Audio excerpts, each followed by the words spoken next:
The Lindbergh Schools Board of Education Workshop number 1594 is now called to order.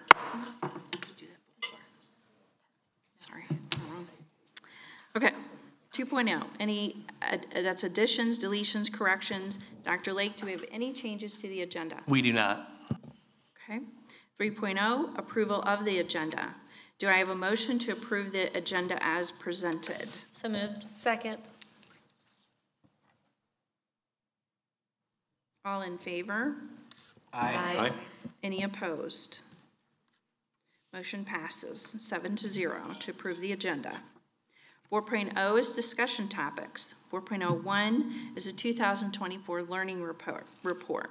I will now turn it over to Dr. Sparks and our building principals to present their 2024 learning reports. Thank you, Madam President. We are excited tonight for our principals and program leaders to share the 2023-24 school year learning reports. If we go to the next slide, I want to frame this a little bit before we have them come up and begin their presentations. As you know, with each strategic plan, one of the things that is defined within the strategic plan are our success measures. That happens through Dr. Lake's listening and learning tour at the beginning of the reiteration or revision of the strategic plan.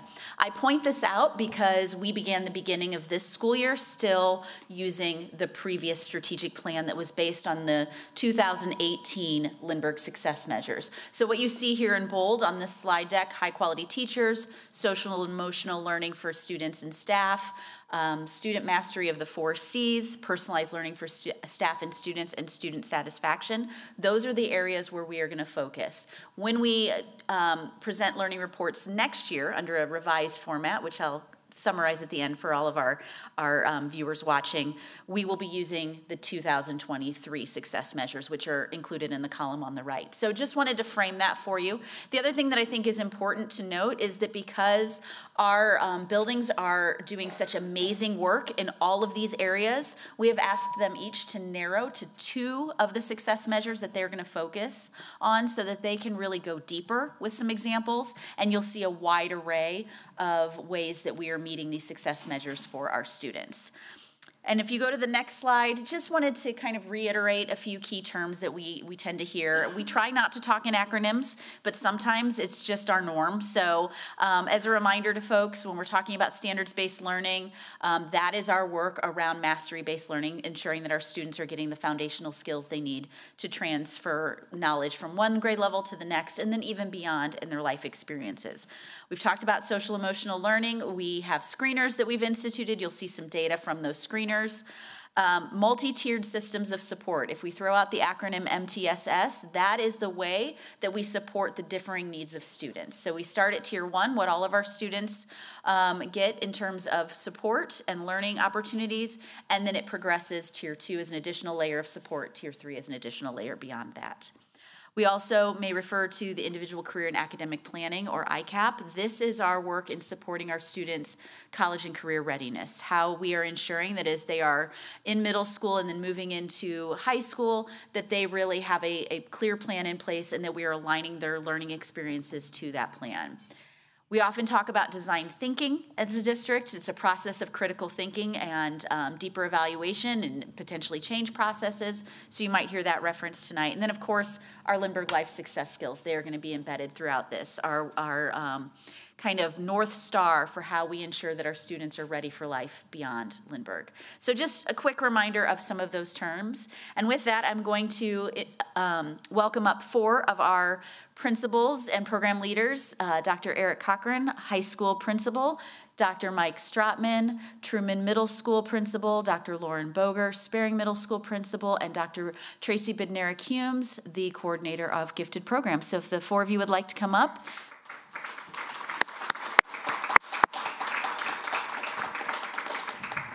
And as a reminder, don't forget to turn the button on and press so it turns green when it is your turn to speak. Dr. Cochran. I requested walk-up music, but I guess that didn't happen. I'm really excited. Colin, you go ahead and go to the next slide. I'm really excited to share some information about the year of learning that we've done at Lindbergh High School. Obviously, with all the work we've done, this will only scratch the surface, but I wanted to specifically focus on two categories tonight. One is personalized learning and the other is student satisfaction. I always try on this night to highlight some of the new programs that we've put in place, and so you can see some of the programs that we've gotten off the ground this year, new courses that were introduced and our students are actively taking right now.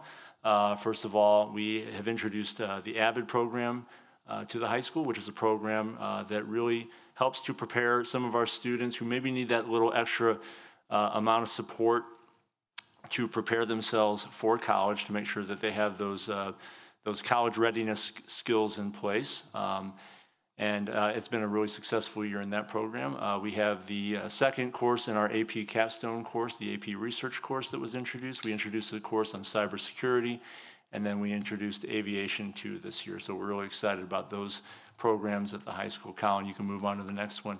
One of the other areas of focus that you're going to hear about probably over the next couple of years is client-connected programming at the high school. And we are kind of scratching the surface. So this slide not only gives you a hint into some of the courses that we're going to be introducing next year, but it also shows you some of the client-connected type of programming that we're already doing now. For example, we had our sewing class who had elementary students design a monster that the students in our sewing class then created a plush doll version of that monster.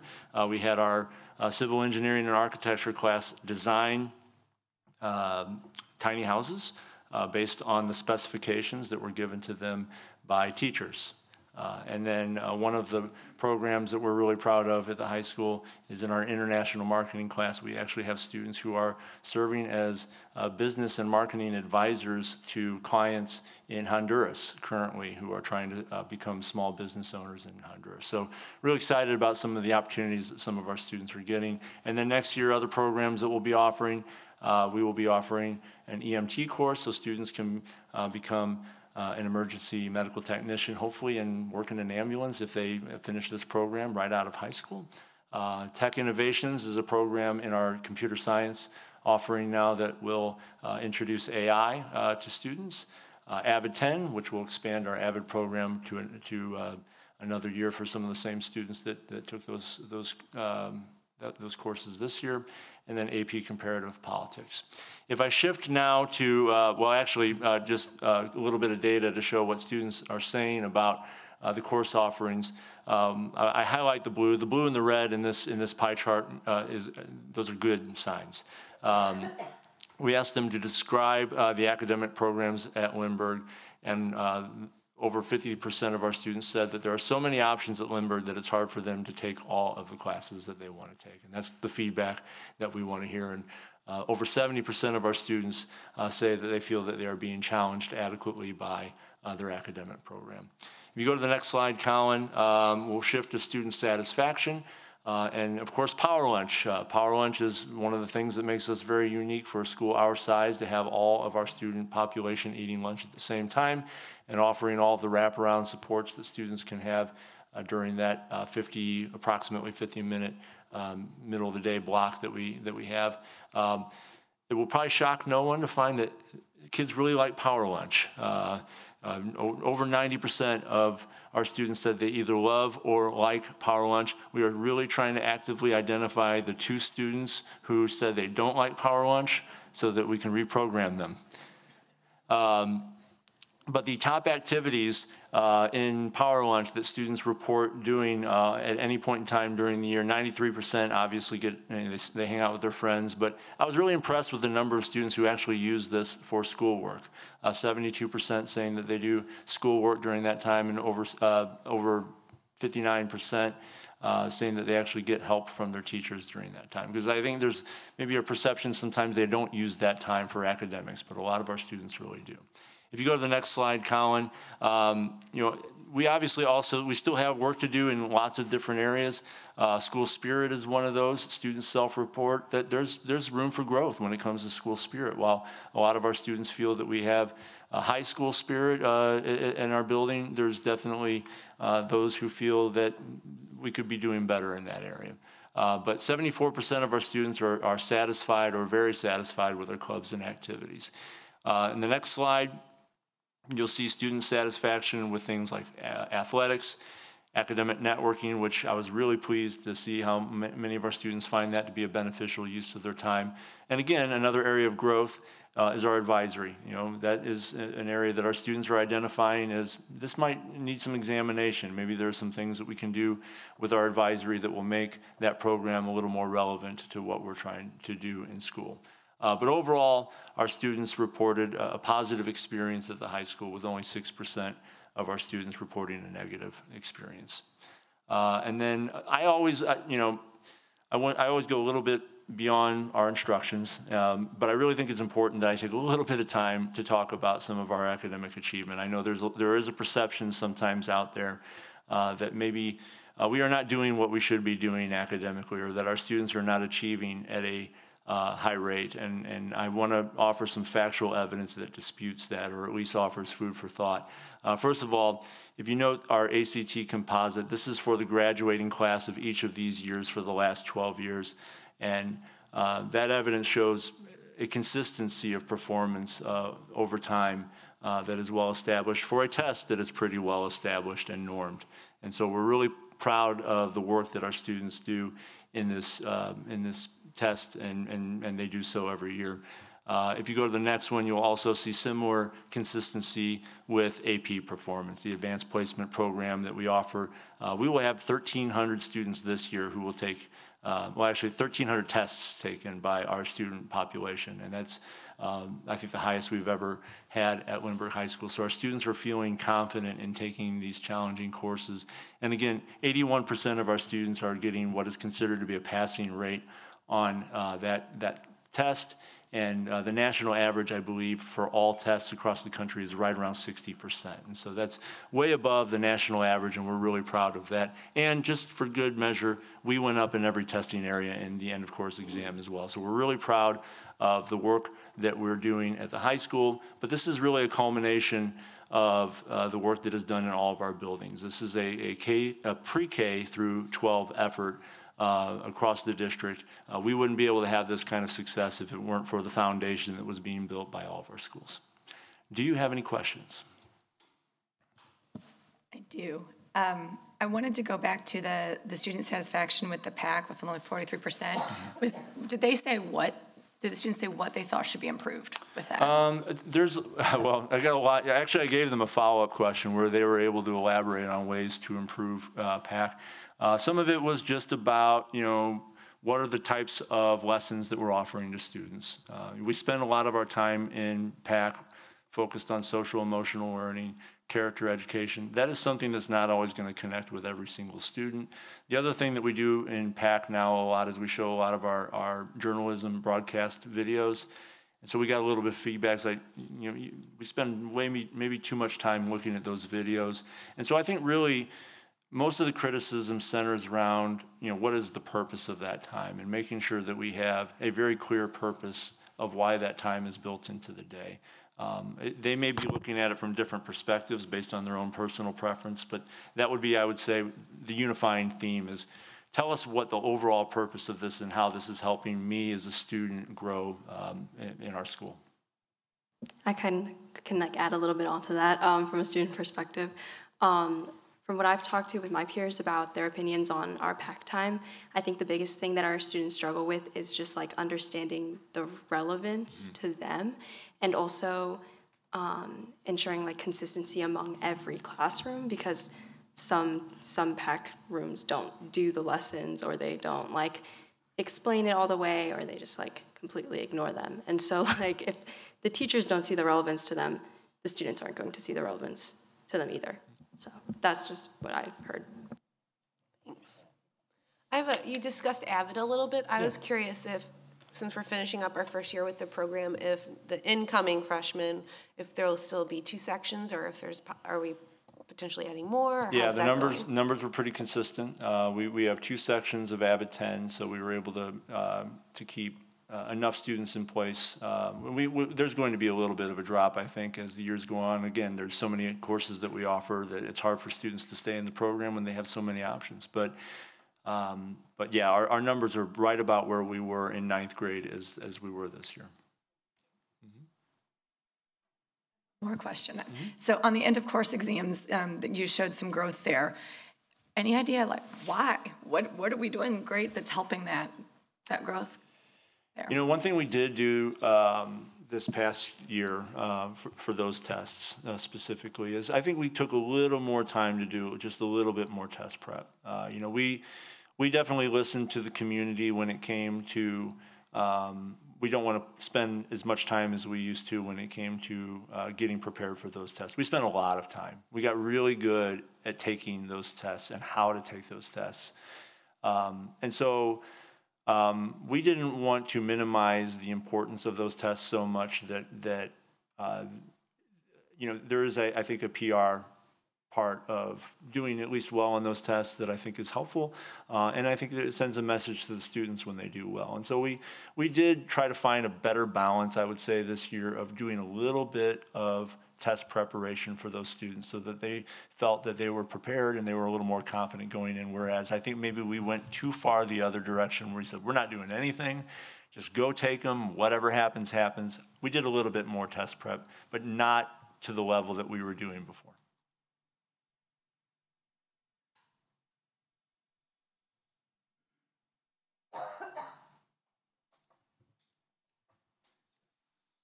Can I borrow this? You can. I was just waiting. Didn't know if people had more to say. No. Oh, sorry. I'm supposed to introduce him, so it really is my fault. Yeah, thank you. The esteemed principal from Truman Middle School, Dr. Mike Stratman, will now speak. Well, thank you, Dr. Cochran. I appreciate you sharing the microphone. And also want to thank the board for an opportunity to speak to you again tonight. It's always a great opportunity to share the culmination of work that our amazing teachers are doing on a regular basis. I wouldn't be able to really talk about any of these things without them taking risks and trying new things in the classroom. So it's been a great year for us.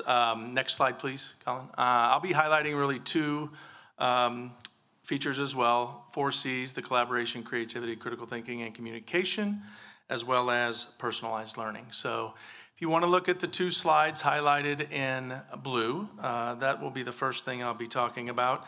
We've really been focusing on trying to get increased investment in learning from our students, as well as increasing the student voice opportunities. So many of the things you'll hear today are based off of student ideas and opportunities that teachers have put students into. So the blue highlighted images really was centered around a 6th grade design thinking presentation, all centered around book club novels that students were reading this year, where they're identifying a real life problem, one in which also showed up in their book, where they're working in book clubs means we're working in a group talking about the same book. They were identifying specific issues that come up at school sometimes, where they were wanting to find some solutions to those things. So this specific project incorporated feedback from central office staff, principals, various teachers who gave up a planned time to go down and listen to students talk about their project. Valuable feedback. So through this process, you'll see the form in the top left. That was a form that if you came to visit, you filled this out for the students to provide feedback to them. They went back and then they tweaked what they were working on to make it better than what it was before. A lot of times students were creating things without a whole lot of parameters, and so many times you have to provide some parameters where they have to, oh, I can't do that, I have to do something like this. So just a great opportunity. So started with the book club novels. They did an initial design presentation to their classmates, and then also incorporated the feedback loop like was mentioned. And then they took class time after all the feedback and applied the feedback, modified their proposals just to bring them to life. So just a great opportunity for kids to get in front of other kids and talk and get in front of, principals. They do get a kick out of that. So that was a great opportunity there. Second one, the green highlighted image. You'll see one of our students there holding a tray. We had a unit in science, 6th grade, on sustainability, and our sustainability grade at Truman needed some improvement. So this one specifically, the area of concern was styrofoam trays. You see they had fun ripping up the styrofoam tray there on the floor. They worked with the Green Schools mentor and principals presenting to them, and then they also presented to Joelle Scheibel in an opportunity to, because she's over food service, so bringing in that opportunity as well. So they had to write to her and ask for her to come in for the presentation as well. Essentially, the winners of the presentation was the group here. We are piloting currently in 6th grade 120 trays for 6th graders to be using, so that's 120 every day, fewer styrofoam trays that they're using. One of the facts that they brought to me was it takes 500 years for a styrofoam tray to break down in landfills, which is obviously beyond imagination for what we're doing to that type of environment. So they were really passionate about it, but again, got student voice involved. Obviously passionate students. We have a lot of passionate students, which is awesome. They're frequently coming with a lot of ideas. This is one we were highlighting here. Next slide, Colin. All right, so the yellow highlighted slides, or images here, are from our design and modeling class with Mr. Wanger. Students were asked to design and create a prototype of a custom-sized foot orthosis to help a patient with spastic hemiplegia, a muscular disorder associated with cerebral palsy. This was directly tied into our ability awareness presentations, which are the green highlighted slides here. As well. So high motivation, students took whatever they're interested in really in terms of ability awareness. They signed up for presentations, student choice was involved there. Back to the yellow highlighted slides, they were able to, the goals basically of the project were to work to solve a design challenge, build, design, test, and modify an orthosis that stabilizes the ankle and foot, explore the steps of the design process, and use a decision matrix to evaluate product prototypes. So another example, students engaging in something that they're passionate about. We had some great models of this through that project there. Next slide, please, Colin. On the left side, this will be our start of personalized learning. Left side, building thinking classrooms really has been something our math teachers have been trying to incorporate this year into their units. These are unique research-based practices created for optimal conditions for learner-centered, student-owned, deep mathematical thinking. As you can see in these images, students are discussing the problem, they're talking through it, they're learning from each other. They do get an opportunity to learn from other groups. Just a great way to engage students and transform what mathematics can look like in the classroom rather than just sitting and learning in a traditional format. This certainly incorporates increased student voice and also just an overall investment in learning. Blue slides on the right, or blue images on the right side that are highlighted is our middle school student orchestra mentor program. Student leaders in our strings program are working with our elementary honors orchestra as well as our 4th grade advanced orchestra to mentor young students. And the highlight really of this is that they're providing lessons and feedback to younger students. So the whole mentorship and looking up to kids that are doing this that are older students, middle school, just like our middle school students kind of working with high school students. It's always something they're motivated by. So that was a really cool event. Next slide, please. I will start just with, as part of personalized learning, one of the main focuses we've had this year for NWEA, so that's the district assessment we're providing 3 times this year. They're doing reflection activities where students are reflecting on their personal strengths, growth data, as well as goal setting and reflection. So they all set goals in the fall. Now they're reevaluating those goals right now prior to the final assessment, which is coming up next week. So again, engage, invest in learning, that type of piece that was really important as a part of this. It increases student confidence going into assessments. You'll see in the top right-hand corner, the blue image is an example of students sharing their results with other students and peers, celebrating their successes. The yellow highlighted images are students using their iPads to track their own data as part of the data workbook. So they're inputting their own data into this and creating graphs based on that. And then the red highlighted image over there shows students analyzing their data just from NWEA this year. They have some specific reports they're looking at, and then that's what they're adding into their own personalized workbooks. So again, trying to find ways of students to integrate what they're learning throughout the year, and goal setting has been a really valuable opportunity for our staff and our teachers, and our instructional coach as a part of this has really been integral, helping not only our teachers, working with them on how to translate this to kids, but also kids in navigating what this means, really. What does the data really mean to me? What do I need to do to improve upon this? So, what questions do you have?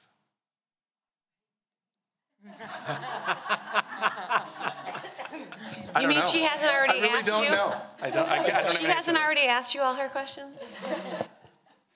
Well, I can start real quick just by saying that I had the privilege of coming into one of the classrooms that were doing the book club and listening to their presentations and getting feedback. And I was just so impressed by not only the whole process, but just the thought that all of the students put into their projects, and they were really focused on trying to win, which was fun. But I just had a quick thought too about, and thank you, Christy, for pointing this out, but on the personalized learning, this page, I love how they're learning how to interpret the data. And so I was just wondering what other opportunities that the students might have to really lead with intention when it comes to getting their feedback from their assessments, and how that can help teachers to kind of pinpoint learning. Right. Specifically in 6th grade, I know with our transition to standards-based learning this year, many of the proficiency scales and the interaction they've had with those, teachers provide feedback on that scale and provide feedback on how do I get to that next level. So that's been one thing. And you know, with regard to standards-based learning in 6th grade this year, primarily the grades were based off of assessment only, and which, you know, some people are good test takers and some are not. So, you know, it's trying to help kids find their strength and how that works and can be a benefit to them, while also trying to improve upon some of their weak areas, which everybody has. So really it's an opportunity for us to highlight to students that everybody has strength areas, everybody has weakness areas. You know, don't get discouraged. We're looking at growth. Growth is the key here. We're not just focused on one score per se, but can you grow with each assessment? I think it totally shifts the mindset for learners when you can focus on, because everybody can put forth effort. That's what you can put forth. And so really it's been a lot about that too. Yeah. I just have a comment or statement. As I'm looking through the slides, I'm seeing the innovation and the different thoughts and the creativity. And as I'm standing at the polling place, I have a gentleman say to me, "You guys need some different thinking. You need to be more innovative." And I wish I could place him right in that chair over there and just have him sit here to listen to all this, because this is absolutely amazing. There's so much creativity and thinking. And I love all the data, because data analysis is so big in the adult world, and it's becoming more and more a part of someone's job or a part of what they do. So we're actually teaching our students these skills which are going to catapult them for their careers. And I think that's amazing. So I just want to say thank you to everyone. I know everyone's going to have this in their presentation, but while I'm thinking of it right now, that's what I would like to say. Thank you. Thank you. I think your presentation kind of highlights how you're trying to get the students to take agency in middle school, whereas maybe more in elementary, we're going to hear from you guys more helping them, whereas now you're like, here's how you can help yourself. And I think that's a really great place for this to be happening for our students. All right. Thank you very much. I'm going to pass it off to Sparing Middle School's principal, Dr. Lauren Boger. All right, good evening. Thank you guys all for welcoming us and allowing us to tell our journey this year for Sparing Middle School. Colin, if you go to the next slide, you know, every year I start off with our image that kind of drives our learning and togetherness with our t-shirt design. So literally our Lindbergh Life success skills have propelled us to destination excellence in learning and designing the future all year. So you'll see moments of this throughout the slides, but I do want to let you know that this is a key feature in our Compass plan. We continue to improve on these as we look to next year, and actually looking at how these could be a part of our core values at Sparing next year. Next slide, please. So our two success measures that we're going to talk about tonight are social emotional learning and personalized learning for both students and staff. So just like the t-shirt and kind of that why and centering us, I want you to see that connection between the impact for our students and the work of our staff. So kind of also want to support what Mike's story and journey is talking about, and you're going to see a balance of that in our slides here. So looking at our social emotional learning for students, these two data points are crucial for us. We are really digging into the social emotional screener and utilizing Panorama on an ongoing basis. Every Friday in our Friday Focus, we have data points for our staff to look at. Every big team meeting with our elective teachers, we start off by really digging into the data that is in front of us about our students and what we know. And we do not take it lightly, and we really enjoy celebrating as well. So take a look at these two data points. 94% of our students responded favorably that they have someone at school that they can be completely their self around. This is middle school. Right? When I tell people that I am a middle school principal, they either like step back or go, whoa, I could never do that, or you need a crown or something, right? But look at this data again. 90% of our students responded favorably that in the past 30 days, they are polite to one another. So they are actually self-reporting that they are respectful of one another. And here's some of the reasons why. Check out the center here. The elective students of the month. Our elective teachers have created time during fourth hour on Thursdays to become their own professional learning team. And they are looking at data. They're looking at Panorama data of our students who may not be reporting that they have an adult they can turn to at school, or that might be in that 10% of not responding favorably, perhaps. So they are also highlighting students of the month or the quarter, sorry. And so that is something important and valuable that all staff are recognizing all students. And then I have to talk about our clubs and activities when we talk about social emotional learning. We have nearly 30 clubs and activities.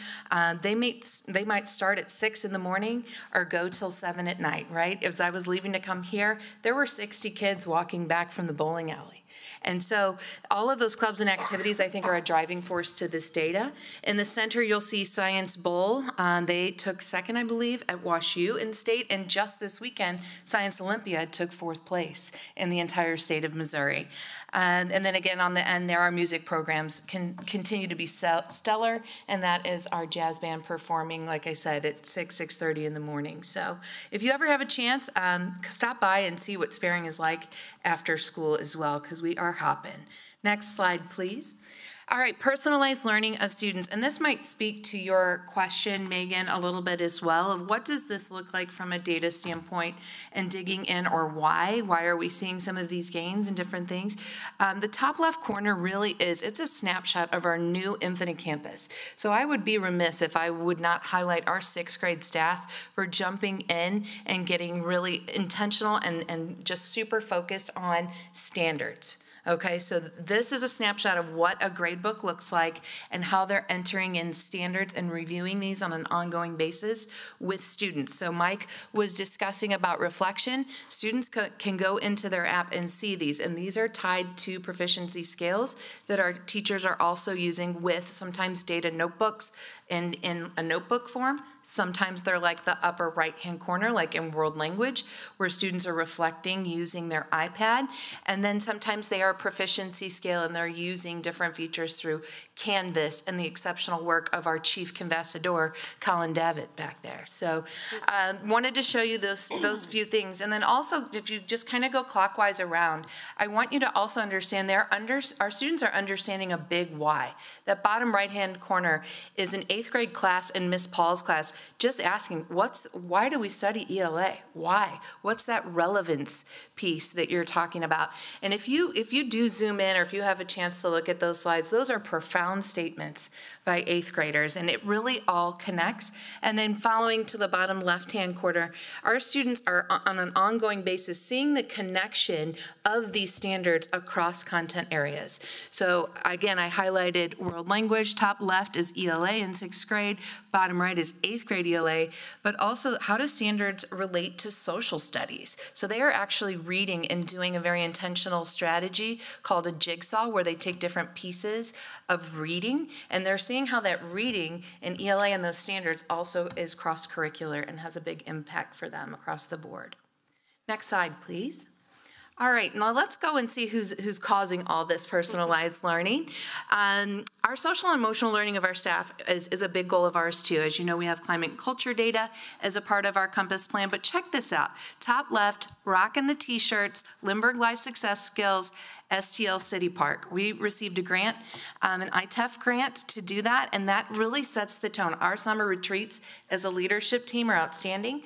One improvement we made is that crew right there became a 4 task force, and we took our Compass goals, and each group was kind of in charge of a task force. In every meeting this year, we would say Task Force Unite, and they would kind of dive into the work, look at data, and set goals, and revisit where we need to go from there. And then kind of just working clockwise again in the yellow, we started off with a variety of activities back to school, looking at proficiency scales. So there was actually a proficiency scale for that putt-putt game, and they had to give feedback to one another and get used to that process of using a proficiency scale and really getting honest with each other on their skills. Bottom right, driving force again with SEL for our staff was Culture Cruise. So each month we created family groups of different departments, and each month they plan a variety of activities for staff and students. And I would be remiss, all of our staff members are a part of this planning, right? So we are very, very intentional to make sure that all staff, bus drivers, cafeteria, all classified staff as well, are involved in these surveys and data. And even our parents. So as a part of this piece too, they created an FLY and Parent Academy, and it all comes together so nicely. Next slide, please. All right, our touchstone this year, and as you know, we were a state school of character, and we are looking forward to see if we will receive National School of Character. We should know by the end of May if we receive that distinction. But Dr. Clint Walker and Dr. Patrick Dempsey and I, we journeyed all the way to Iowa for learning, professional learning, and we stopped at the Field of Dreams. So that was our touchstone this year, and we say it every day on the announcements, to go the distance. And we have needed it at times this year, right? We had a flood in the front of the building, things like that. And it caused us to dig deep and go that distance. As you look in the center, we learned while in Iowa about a instructional model of design. So we used Marzano's work called The New Art and Science of Teaching, and we chose 6 features from that book, and that is something that we've taken back to our staff, and we meet with them regularly about these 6 intentional strategies. And our instructional design coach has done rounds in the top right to personalize things for staff, so they can choose times throughout the year to go check out and see what those strategies are looking like in various parts of the building. We also went with our chief conversador back there all the way to Chicago for an Apple executive briefing to continue to learn how to maximize the potential of our Apple devices, and then continuing that learning throughout the year with very strategic action plans. We actually collaborated with Truman quite a bit this year, so that was crucial in the implementation of so many things, especially as it came to those key moments of our Sparing 6. Thank you for allowing me to share my journey so far this year. Do you have any questions? What was for this slide, the Sparing Six, what was the book that you said that? Yes, it's called The New Art and Science of Teaching by Marzano. And the 6 features that we were looking at there were providing scales, right? Proficiency scales, student progress, engagement, reflection, response rates, and motivating students. And Megan, if I can add, that book is also the foundation for our work in the teacher evaluation renewal process too. So it is something that is going to be the baseline of our instructional model district-wide.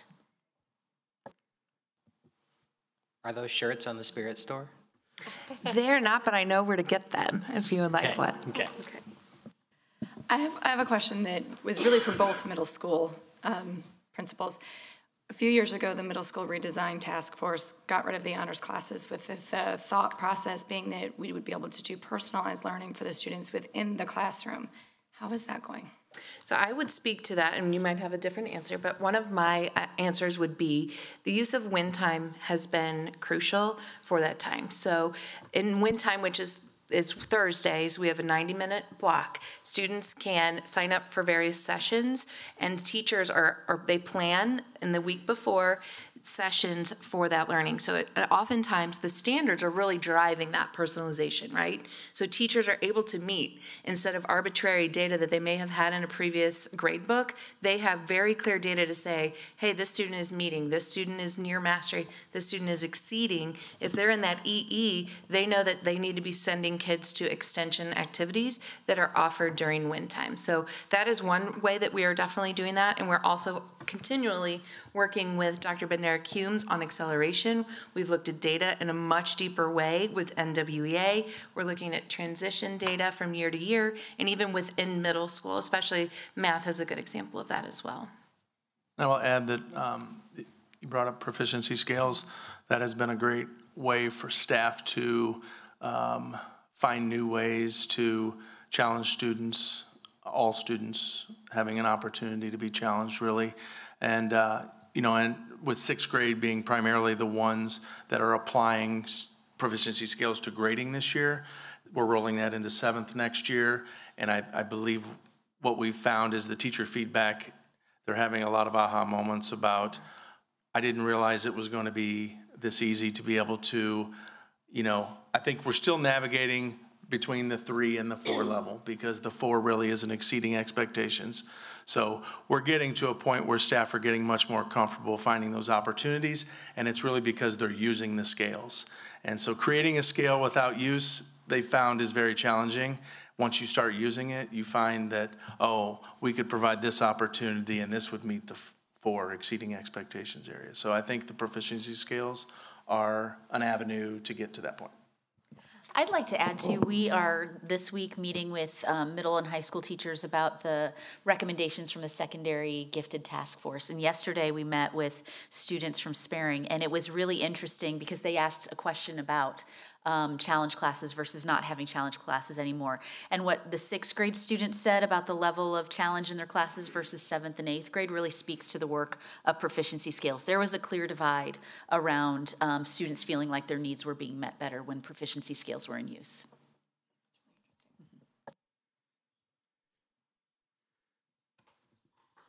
Okay. All right, I'm going to hand it over to Dr. Bednarik-Humes. So we turned an idea into reality, and it came with a bit of a roller coaster of construction chaos and moving and excitement, but here is a visual timeline showcasing the evolution from metal and plaster to the haven of brilliance it is now. And speaking of brilliance, in that last picture, you can see adorable Helen utilizing what has become known as the donut hole for some serious independent studying. That's definitely innovation at work. But let's move to the next slide so we can talk about the real heroes of our program, and that's the students. So being in a gifted program isn't just about acing tests. It's really about finding your tribe, the other kids that understand your obscure references and share your passion for unraveling the mysteries of the universe. And so because of the unique social-emotional learning needs of our LEAP students, teachers intentionally build social-emotional learning content into every lesson. Additionally, this year, our LEAP team developed their professional growth plan, also known as a PGP, around supporting a sense of belonging for students. So making sure all students felt like they belonged in LEAP and had people to connect with. So in pictures 1 and 2, you see students participating in Friendship February activities that came out of this initiative. In picture 3, you see one of our students recognizing another student as an Idea Center co-pilot. So we have co-pilots too at the Idea Center. These are students who go above and beyond to make a difference for others at our building. Our 3rd grade focuses on making a difference in the world and did a stream cleanup with parents and community volunteers. In picture 5, you see students celebrating their gifted identity through Spirit Days during Gifted Education Week, and so they're having a little crazy hair day. Even though we only see our students once a week in elementary LEAP, we know the importance of building relationships. Both our LEAP and PEGS teachers had a ton of fun doing special activities with our students as part of the teacher raffle, and that's been a big focus this year, is bringing both of our PEGS and our LEAP teaching teams together as they work in one building.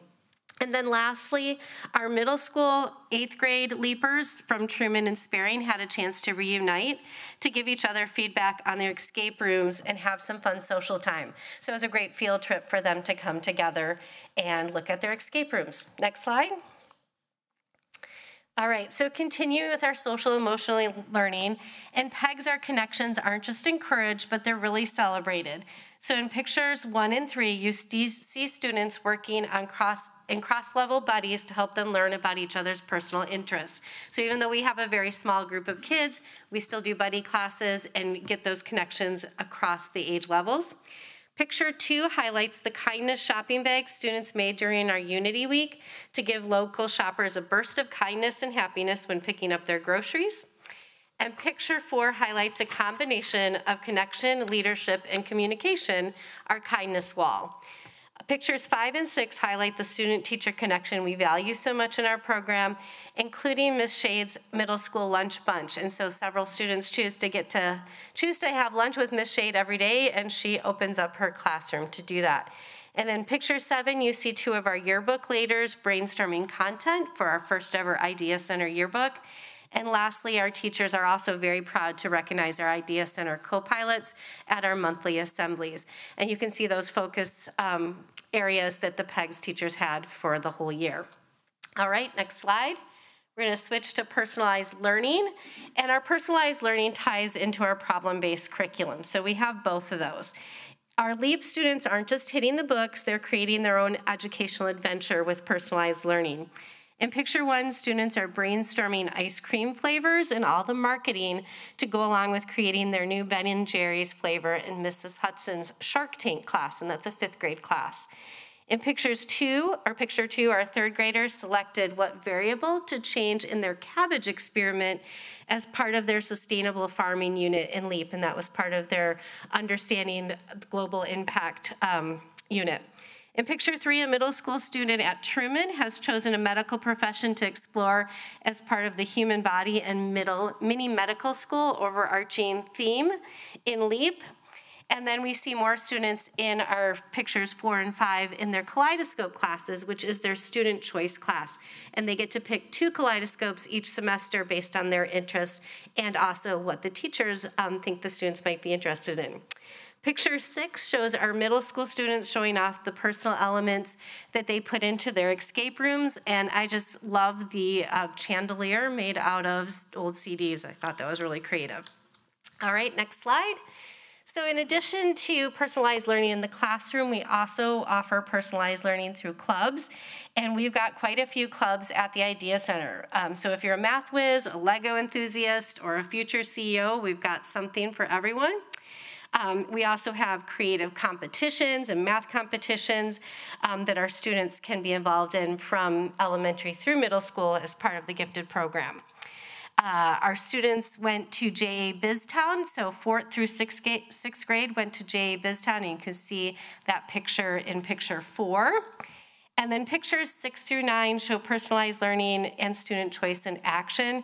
So our 1st through 3rd grade teachers, they all teach math at the same time so that students can attend the appropriate math class based on their ability and their growth level. So you can see in picture 7, Adam doing some math activities. And these groups are fluid and they're reassessed at each trimester. So if we need to move students from group to group, we can do that. And then our 4th and 5th grade teachers, they have multiple levels of math going on at the same time based on students' levels as well. And then in middle school science, so picture number 5, you can see students designing their own problem-based learning for an activity in electricity.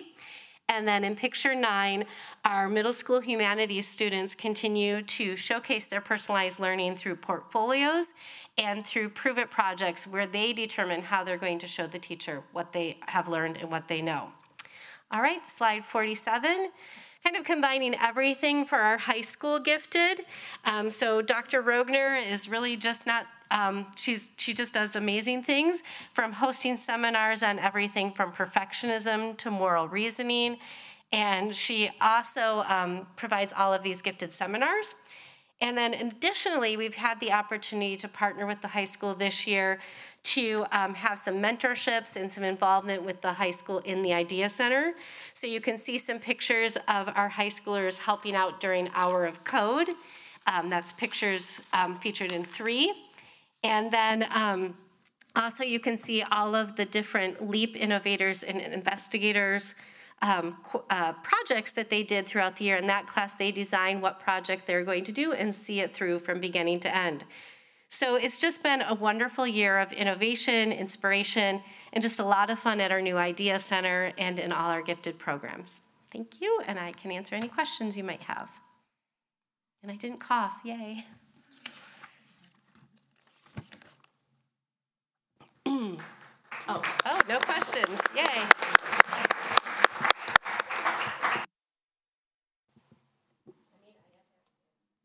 No questions? Thank you so Okay, much. who's next? All right, thank you to the 4 of you. We're going to welcome up our Truman Feeder School principals right now. Dr. Takesha Parker, Sappington principal, Dr. Christina Phillips, Long Elementary principal, and Mr. Kit Norton, Crestwood Elementary principal.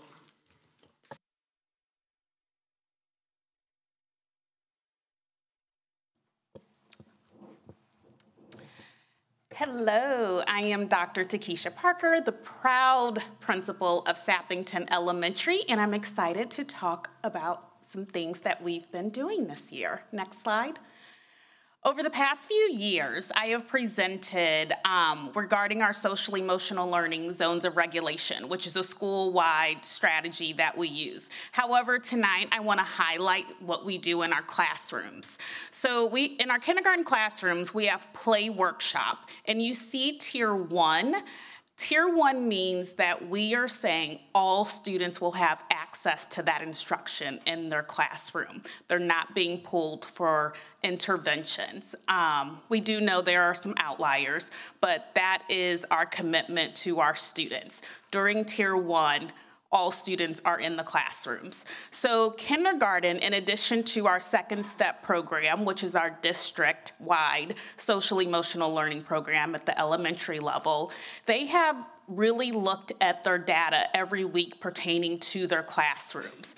And they will teach a lesson based on what they're seeing, such as we need to work on sharing. We need to work on using kind words. So they will teach a lesson, and then they will have the students go to their choice play workshop areas and practice those lessons. And so the teacher will collect data and be able to review it with the classrooms and also highlight it in their morning meetings. We also have a classroom universal, so in all of our learning spaces, we have a space that we refer to as R&R areas. So the R's are for whatever the students need. Do they need to refocus? Do they need a moment to refresh? Do they need to rejuvenate? Do they need to reset? Do they need to rest? It's whatever the students need in that moment, and there's an area in their classroom. Every single learning space has a classroom, so all of our students know they will have access to those areas no matter where they go in the building. Next slide, please. We have some 3rd and 5th grade classrooms that have introduced Kindness 101 in addition to Second Step. Again, this is in Tier 1 time. They do this during their class meetings. So our master schedule has a school-wide class meeting time. Tier 1, again, all students are in their classrooms gaining access to that instruction. So Kindness 101 has videos that students can respond to in journal prompts, or they can respond to in classroom discussions. So that's another way to elevate the social emotional learning supports in our school. This is Sappington's 2nd year having having 2 full-time counselors. And I just wanted to show you some of that data that we've been able to collect as far as how are we able to support our students and our teachers by having 2 full-time counselors in our building. So to date, well, last week, 264 classroom lessons, and you can see the topics. Also 30 small groups, and you can see the topics covered. And so our teachers love having the 2 full-time counselors because they feel like they're able to connect with the counselor, identify some needs, and the needs are addressed soon. Our counselors are actively involved in our multi-tiered systems of support meetings. So when teachers bring up students regarding social emotional learning needs, the teachers are walking away from those meetings knowing which students will be starting a small group and when it's going to get started. So this is a reflection of being able to have 2 full-time counselors in our building. Next slide, please.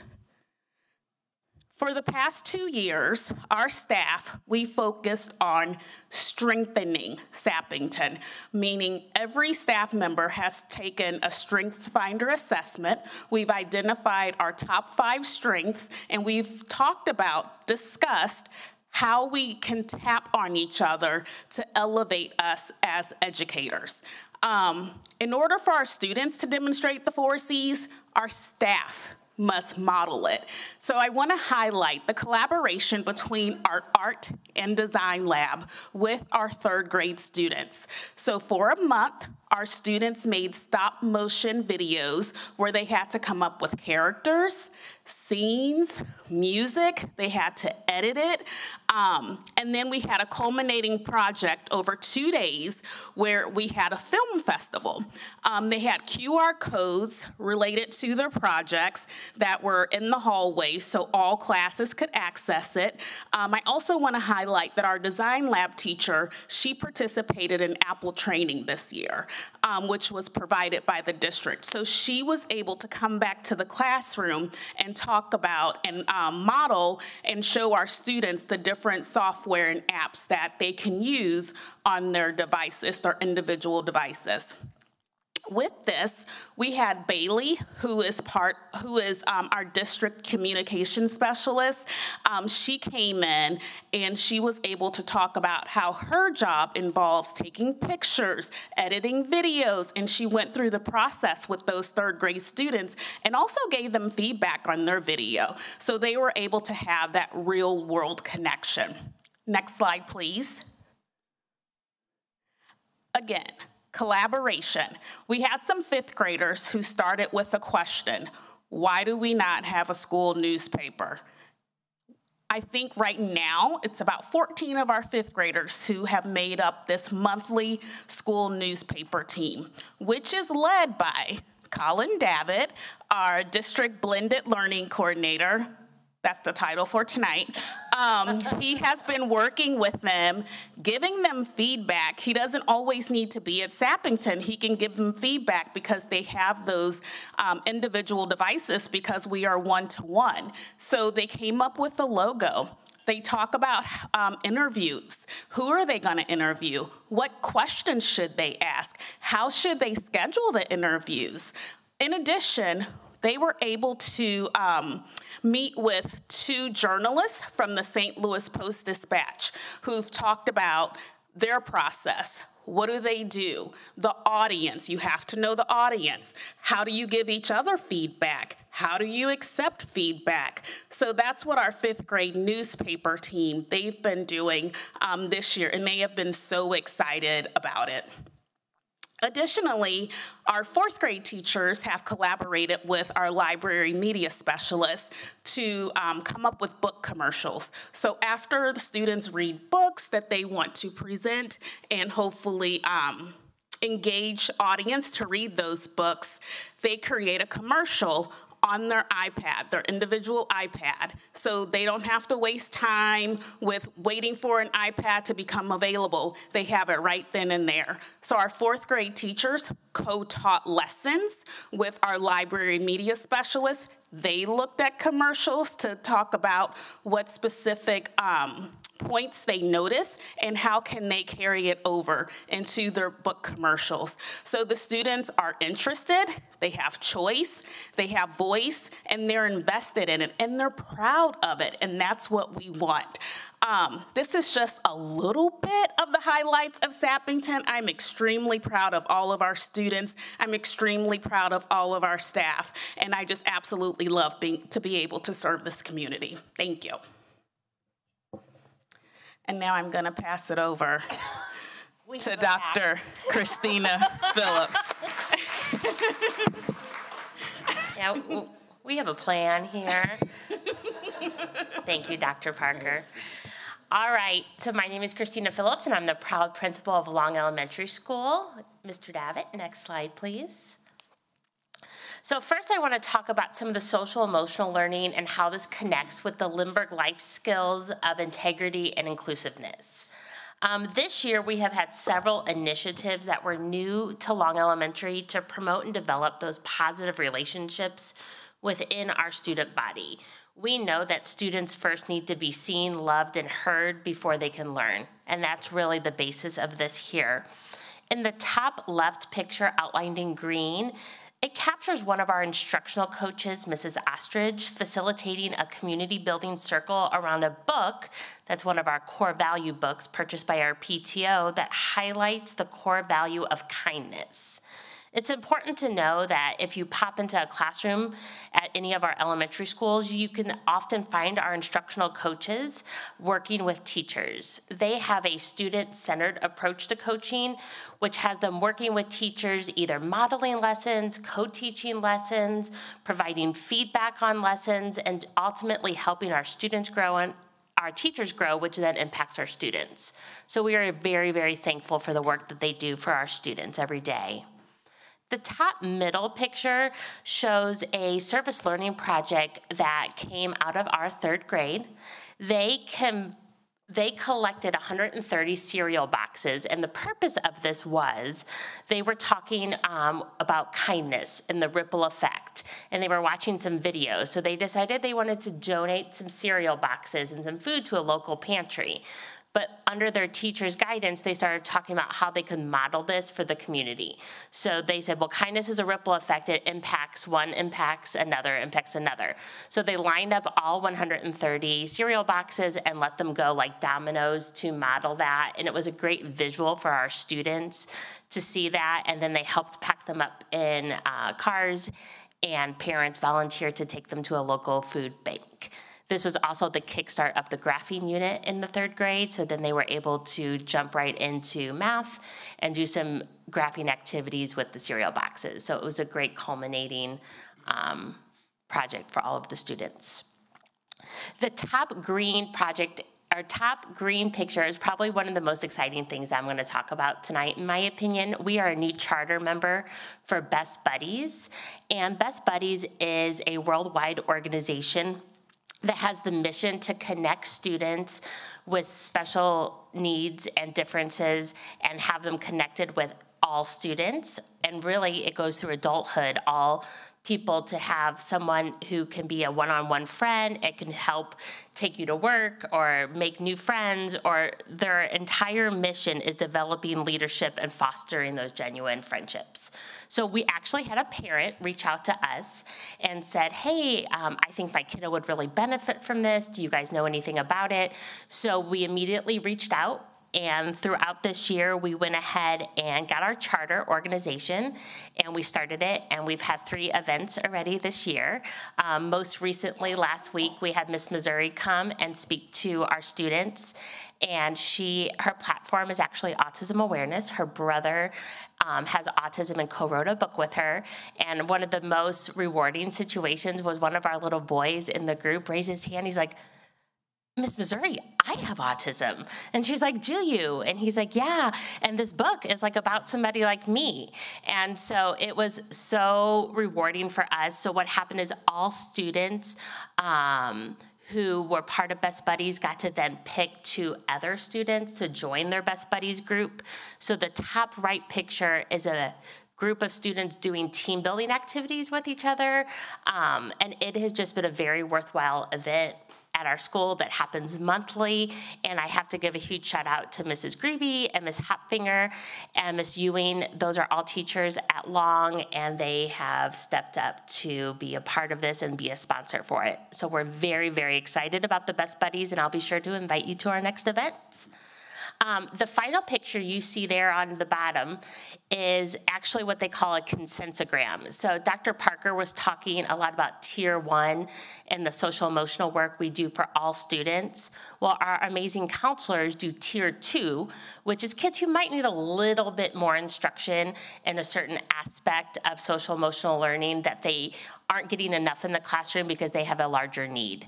So here we have some students in a 3rd grade anxiety group, and they were able to identify where they were on a continuum of being able to use strategies for their anxiety and what they need to do next. So we talk a lot about students understanding their growth in academics, but it's important that you know that we also do that in our social emotional learning. Next slide, please. All right, so the top picture you see there in yellow is a digital display in the main hallway at Long, and we prioritize the core values of respect, responsibility, kindness, and leadership. And we wanted to look at things both inside and outside the classroom. So what we have is student spotlights, and a student spotlight offers the opportunity to highlight the impact our Long students have on the computer. So kids can submit these, their families can submit these, and so this one right here is on kindness, and it shows some kids who were volunteering at a local food bank, and their parents sent it in, and we put it up there, and other kids, it sparks a lot of conversation and ideas for them to do. So we really love, and there's nothing like having your face on the screen in the hallway. They just think that's the best.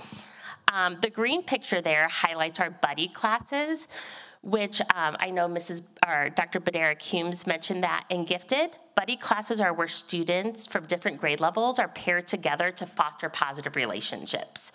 So we use that that's a kindergarten and 3rd grader, and they don't just do fun activities, they also do reading activities and math activities, and it really allows our older students to be a mentor to those younger kiddos. And finally, the bottom picture highlights the community that you will find at Long. Pictured is Mr. Waters, Lindbergh Teacher of the Year, if you didn't know, cheering on some students at a weekend basketball game. We know that relationships between teachers and students impact their feeling of belonging and inclusiveness, and it's really not uncommon to see Long teachers and staff members at students' events in the evenings and the weekends. Next slide, please. So next I want to talk about personalized learning and how it highlights the Lindbergh life skills of identity and agency. Even at the young age of kindergarten, our students are able to identify their strengths and there's areas for growth. This year we had a building-wide goal for students to set goals and persevere to achieve those goals. But we knew that our first step was to bring an awareness to our students about proficiency scales and how to monitor their own growth. So the top pictures in gold show a 3rd grade teacher, Mrs. Layton, working with her students to talk about NWEA scores. And this was after the first assessment in the fall. So she worked with the students to understand what their growth target was and areas and standards that they had a need in and what they needed to do next. So we really wanted students to understand what a growth target is and how they get there, not just what their score is, because that doesn't mean anything to them. They have to know what to do with it. So after our first step of bringing this awareness, we wanted students to be able to identify their next steps. So if you look at the top green and gold pictures there, again, we were really big fans of consensograms this year. So we have that from a third grade classroom where they were having students put dots on where they were with multiplication as a pre-assessment and as a post-assessment. So this allows the teacher to have a snapshot of that growth, but also for students to, again, have that self-reflection and be really proud. If I was a red and now I'm yellow, that's a huge growth, and I might not be green yet, but look at where I moved to. So the bottom picture in gold is a proficiency scale used in the classroom. So we talked about students understanding them. In this picture, a teacher used a growing plant so that students could visualize their progress. Students were then able to evaluate their work and place them on a continuum of where they thought that they were. And finally, in the green picture on the bottom, you can see some of the joy when students reach their goals. Next slide, please. So after spending a lot of time looking at proficiency scales and what they mean, our students went into action. So the bottom gold picture highlights proficiency scales that are used in the classroom.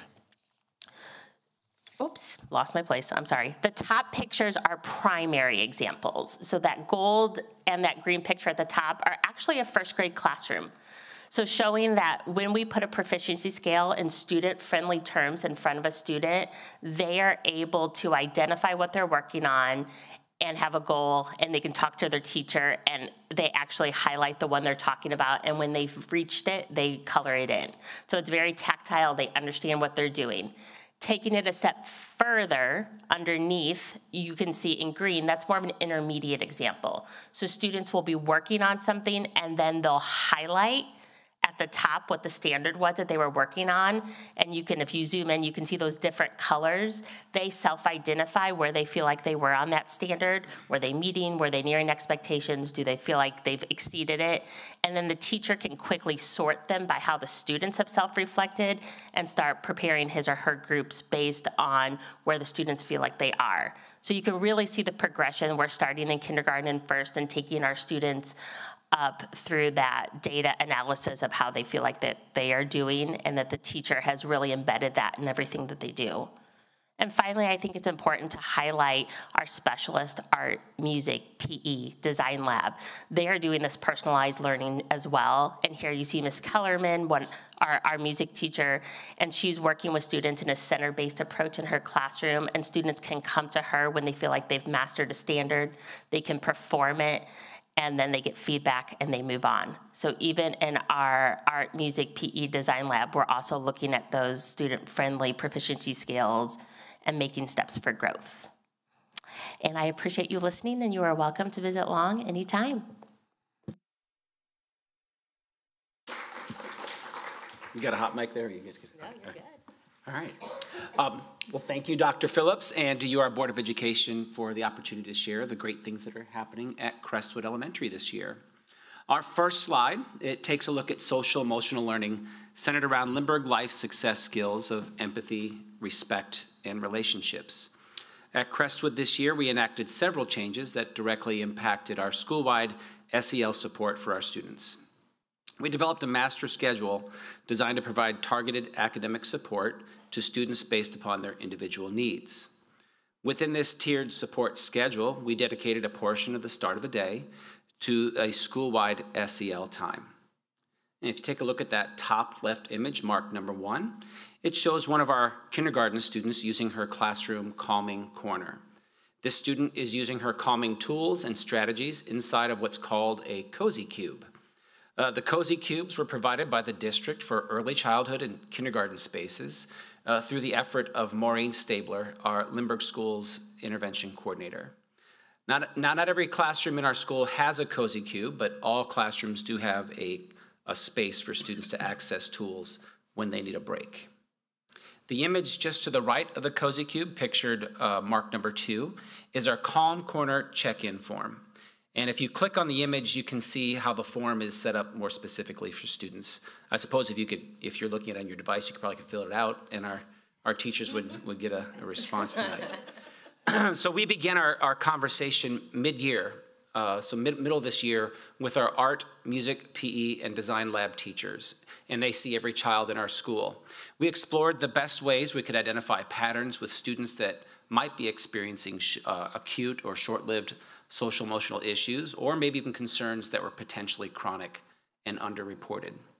This self-reflection tool will be used through Calm Corner check-ins in all those specials classes, so art, music, PE, design lab, to support students who might be quietly struggling and go unseen in our school community.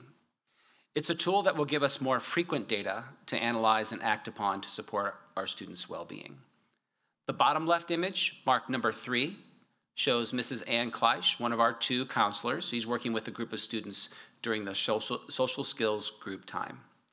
The middle right picture, marked number 4, it shows one of the many positive outcomes of our monthly buddy classes. You heard Dr. Phillips talk a little bit more about buddy classes. And in this case, the student on the right wearing that the Battlehawks hoodie, he's a 5th grader who came to see his 2nd grade buddy play basketball on a weekend through their community ed sports league. And this image reminds us of the importance that connection plays as the foundation for each individual to develop their identity and sense of purpose. And then the farthest right picture, marked number 5, it shows Miss Arndt's 4th grade class. They're having one of their daily class meetings. And in this particular meeting, it was an extension lesson of the SEL Second Step resource about role models. I was in there yesterday, and they're actually finishing up more conversation about role models. Next slide, please, Colin. So we're going to look at Lindbergh Life success skills of integrity, inclusiveness, identity, and agency, and how they impact student satisfaction at Crestwood. So the top left image, marked number 1, shows 7 of our 8 building assistants. And if you look in close, you can see, I think there's shirts say, I'm just here for the recess. It was kind of cute they did that together. I chose this image because of the important role this staff team has played in the overall success with the decrease in student referrals at recess and also at lunch. From September to October, our office referrals for behavioral incidents at recess dropped from 68 down to 36. And we've maintained that lower rate of incidents since October. So what changed? We flipped our building assistance schedule and increased recess supervision to 5 building assistants, and then staffed the cafeteria with 2 building assistants during lunch. We also invested in this team with some basic de-escalation skills training with Dr. Craig Hamby. Not only have behavioral incidents decreased at recess, but the number of nurse office visits from recess has decreased from 50 plus in the first few months of school down to our current monthly average of 31 visits. The top right image, marked number 2, and the bottom left image, marked number 3. It shows 2 student feedback items from a school climate and satisfaction survey we asked our 2nd to 5th grade students to complete recently. We collaborated with Concord Elementary to develop this feedback survey since both of our schools were presenting on student satisfaction as a topic this evening. The survey included 5-point Likert scaled items ranging from strongly disagree to strongly agree. And the survey included items such as, I feel like I have at least one good friend, my teacher understands me, I know how to solve a problem with a friend, and there's at least one adult in the building I feel close to. So that top right image, marked number 2, students on this response were asked to share physical locations at Crestwood where unkindness happens from their lens. And they could select 1 to 3 areas in that response.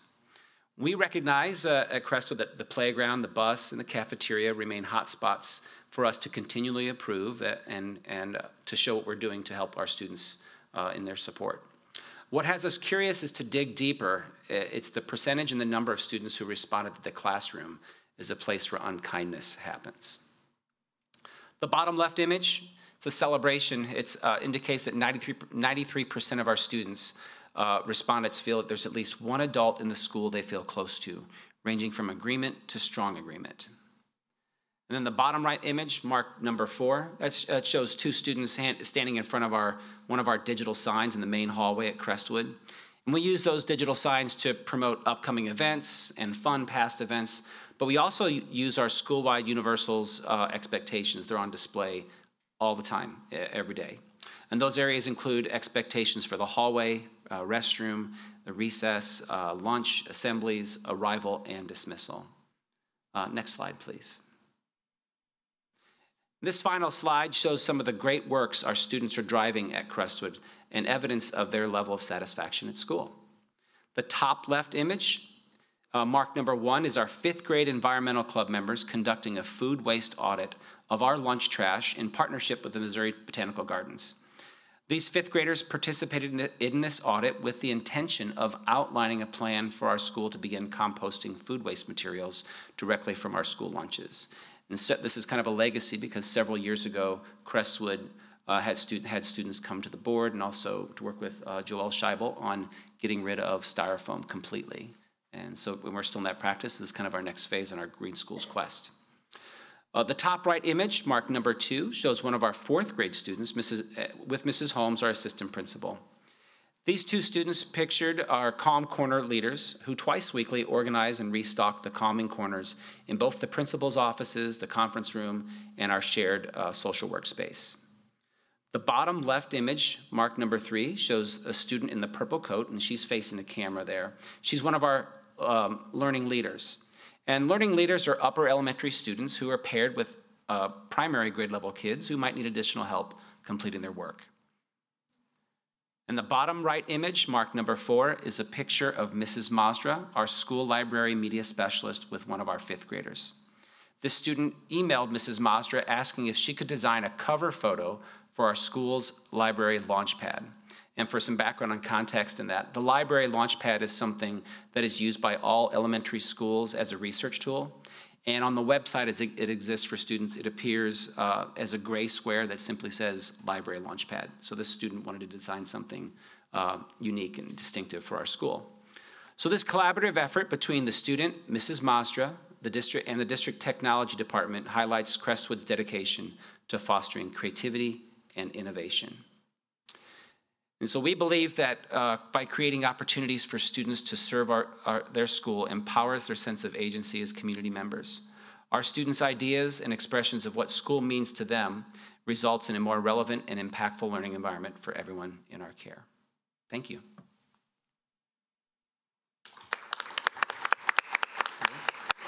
No questions? We are running. Can I ask one question? Just one. I know, it's super fast. Is the flipping of the building assistants, is that just being done at Crestwood, or is that everywhere at all of the schools for the lunch? Well, or for recess? I did steal. I didn't do it exactly the same way. We didn't have the exact same needs, but Mr. Norton shared with me his plan, and I've zoned mine, and I have 3 instead of 2 out there in zones now, which I used to not, but I got the idea from Kit. We definitely have the need to do that. However, we have such a turnover in building assistants, the consistency with having a full staff for that. But definitely taking some pointers from Mr. Norton, and we'll be looking at how we can apply that at Sappington. I think our focus was on the reduction of incidents, but then we found some other things from that, and I think the biggest benefit is that connection, to students. We have 5 adults out there, mostly 5 adults at all times. We got a large area, and each of our physical campuses are a little more, a little different in how you cover them. But I think, do we all have Gaga ball pits? Yes. I mean, that's the one, we have to put a staff person on that one at all times. So yeah. Unless you want us to get rid of them. Yeah, we will. Yeah. Thank you. While they are transitioning back to their seats, I'd like to welcome Mr. Brian Meckel from Concord Elementary School, Mr. DeAndre Thomas from Kennerly Elementary School, Dr. Pat Shenecase from Dressel Elementary School, and Dr. Charlene Ziegler from our Early Childhood Education Program. And I do want to note, folks, that we are way over time. I don't want you to rush. However...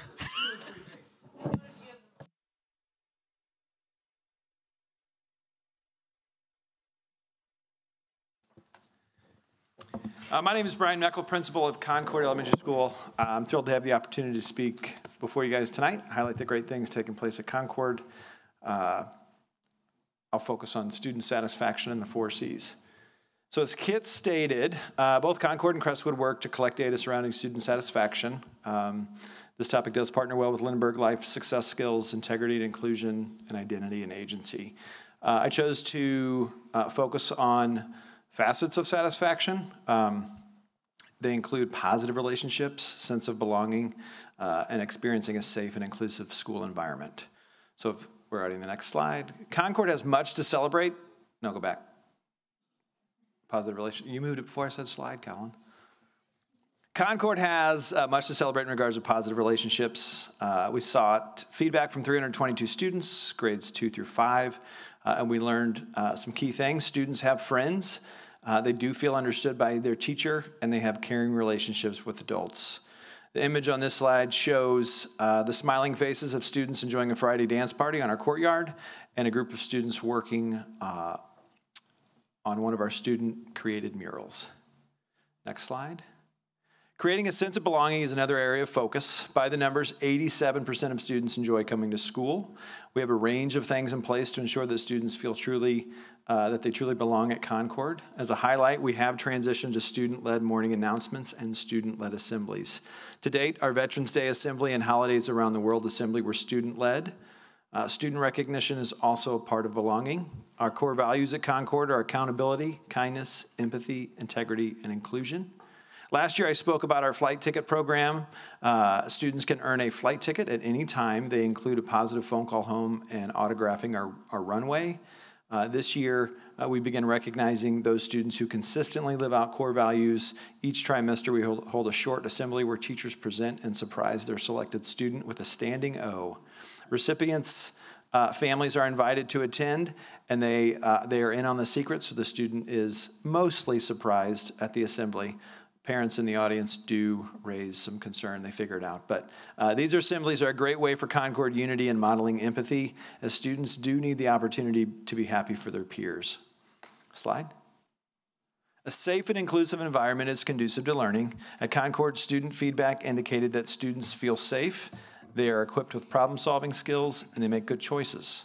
I'm thrilled to share about Concord's Holiday Around the World event, which underscores our commitment to inclusivity. This yearly celebration honors the rich diversity within our community. The festivities kick off with a school-wide assembly featuring holidays from various cultures. Students and staff are encouraged to dress in their finest holiday attire. Throughout the day, students lead presentations about their families, cultures, and traditions in classrooms across the building. And additionally, our classes, music, art, PE, and design lab incorporate lessons centered around diverse cultural holidays. The event certainly offers a comprehensive immersion to just the many holiday celebrations in our building. Trying to edit as I read for you guys.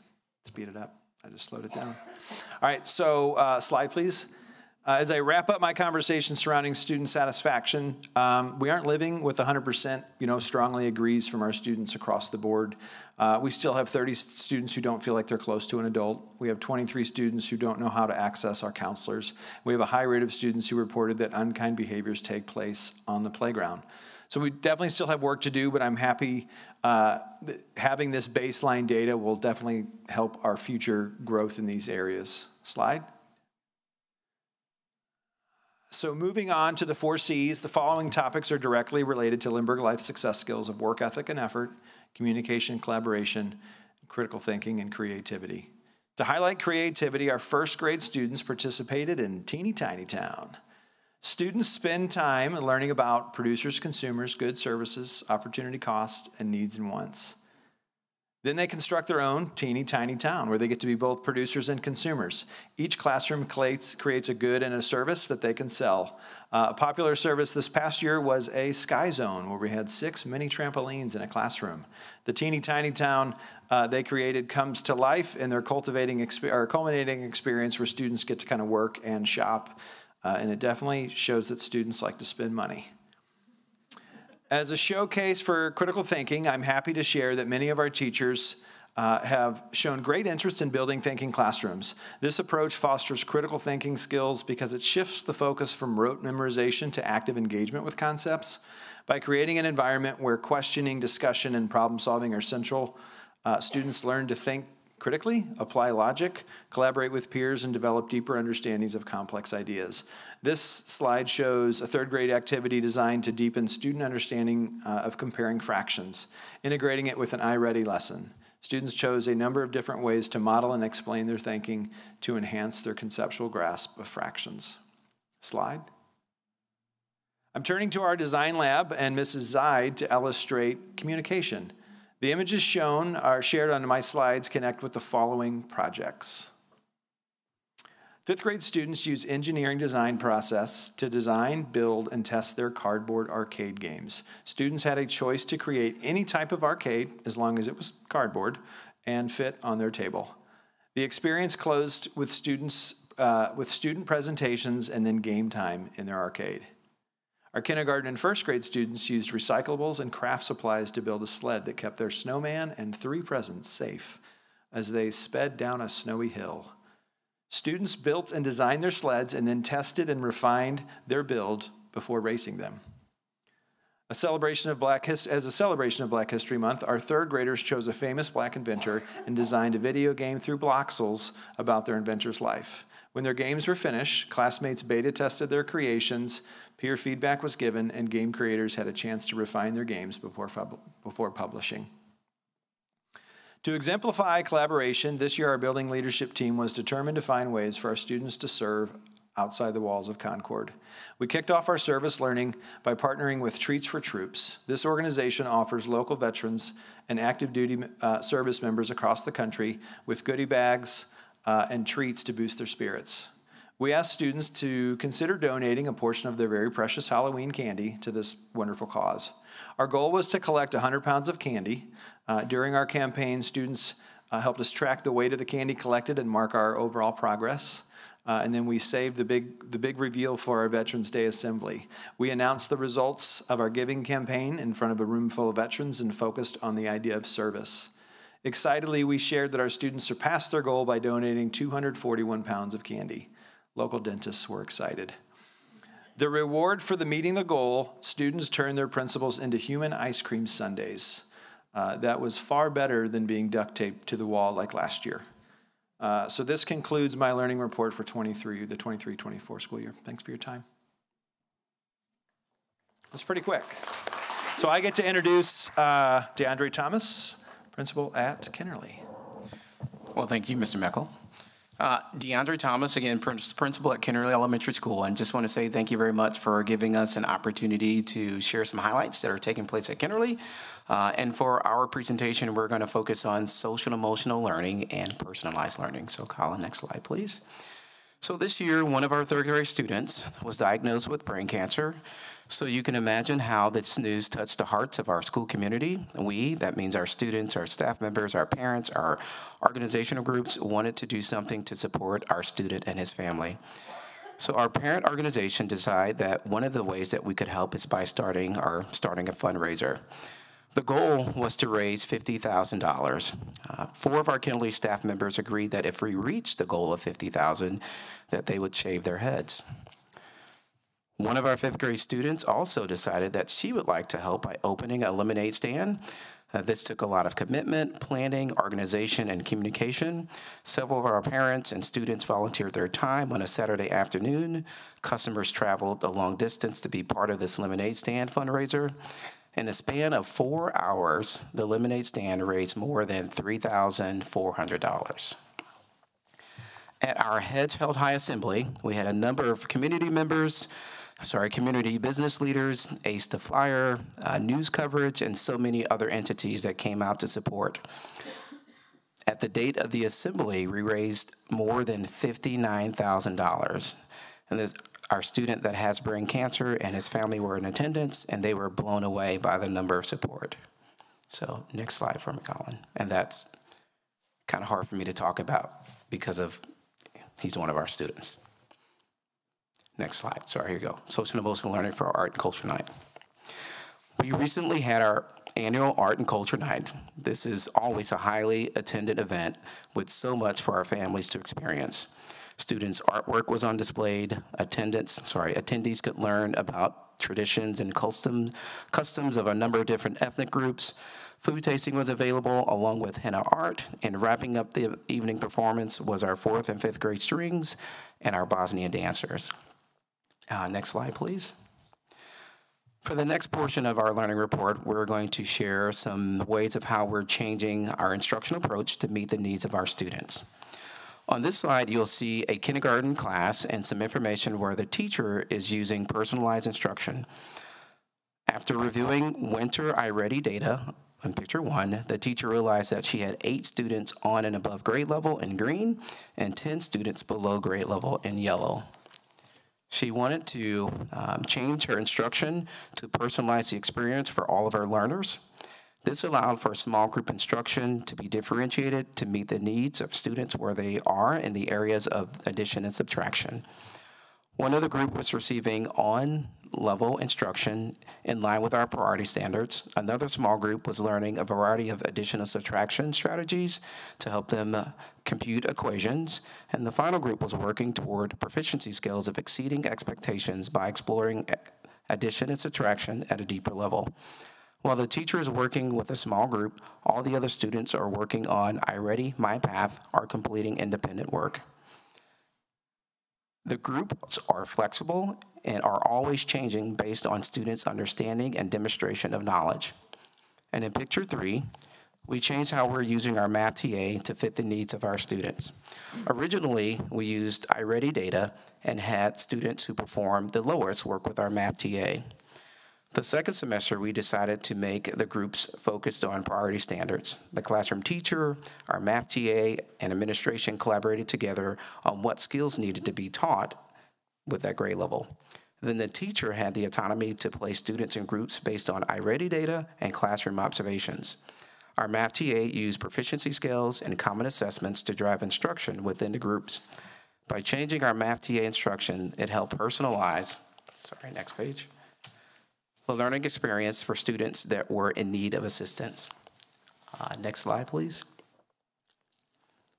After the fall iReady assessment, our 4th grade team realized that they had to approach the math instruction differently. 40% of our students were on and above grade level, and 60% of our students were 1 or 2 grade levels below.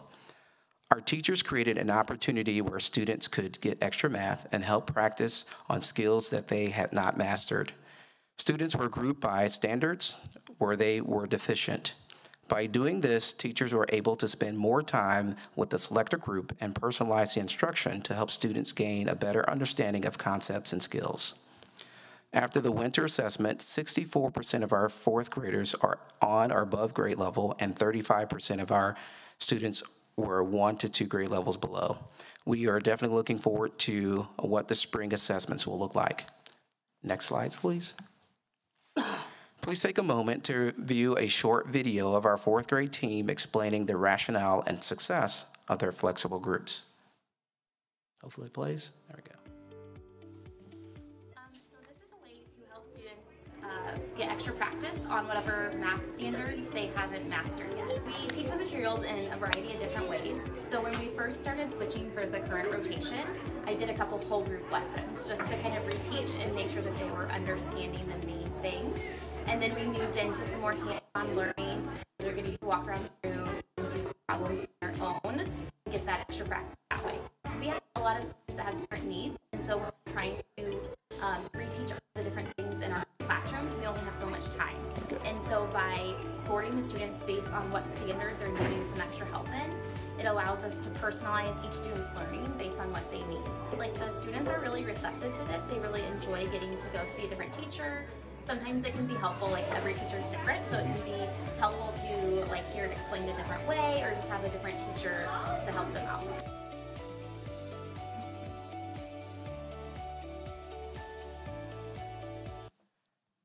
Thank you, Colin, for making that work for us, please. Thank you. All right, next up, I'm going to introduce Dr. Shinakase over at Dressel. All right, let me get this adjusted. Take that one. Too. That's give you stereo sound. I'm excited to be here this evening to represent the students and staff at Dressel and to showcase some of the work from this past school year. Our commitment to student well-being starts with social-emotional learning. Building on Lindbergh Life Success Skills of Integrity and Inclusivity, SEL equips our students with the tools to navigate their emotions, develop empathy, and build strong relationships. This translates into a classroom and school where respect is the norm and the students feel comfortable expressing themselves and learning from one another. I'd like to direct your eyes towards the picture on the far left.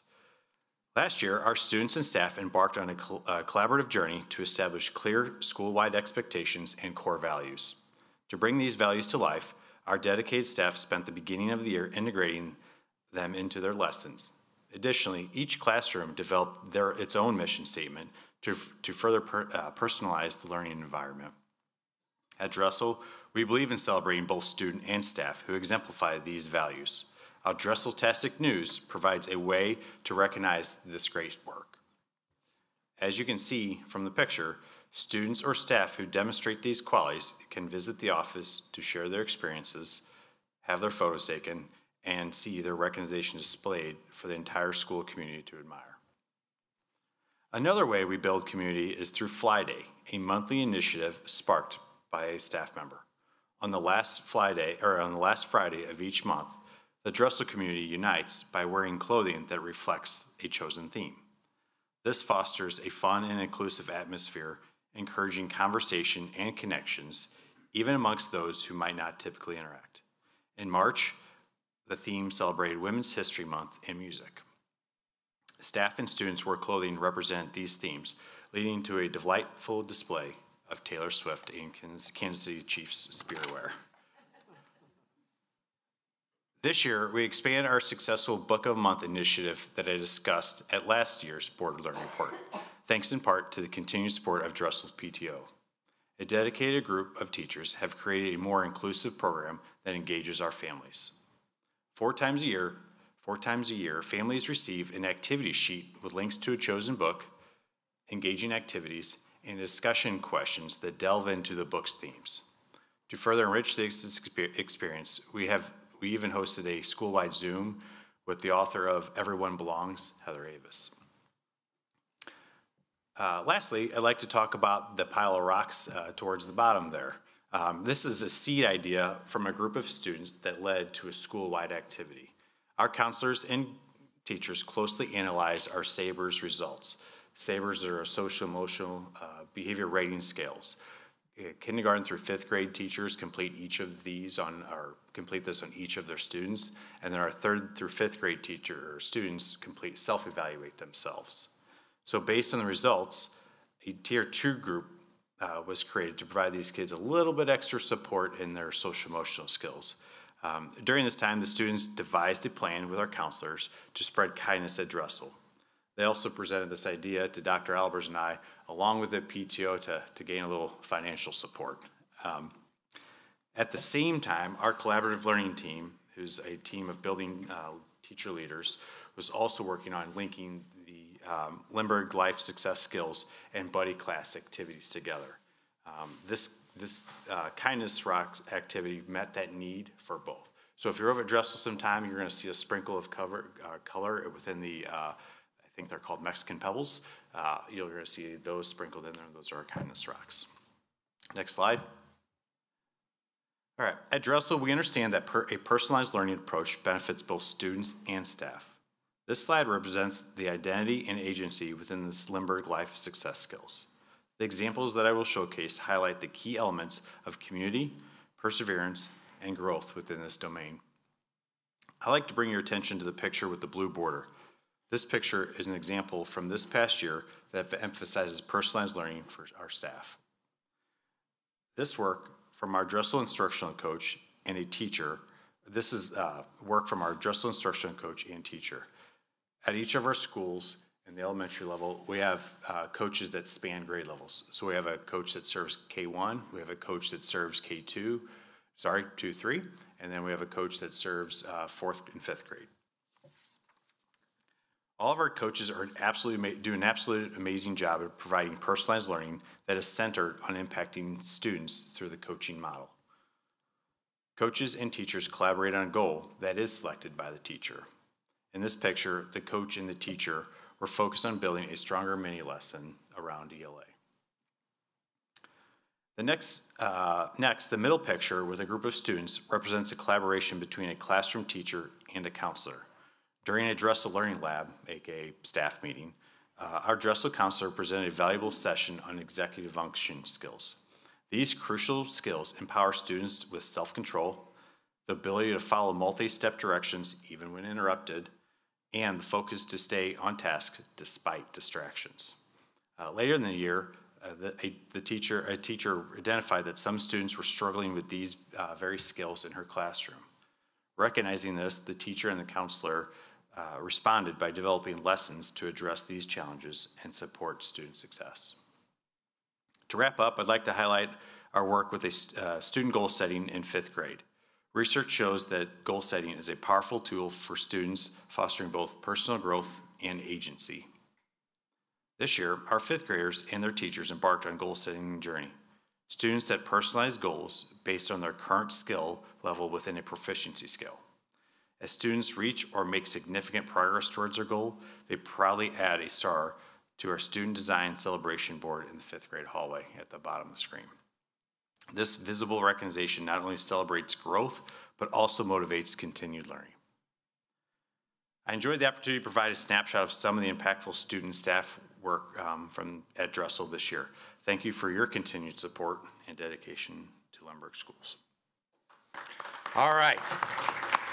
We can call this the final dance, right? The final dance. This is Dr. Ziegler's final time presenting to you. It's been a pleasure, a joy from all of us working with you. So the mic is all yours.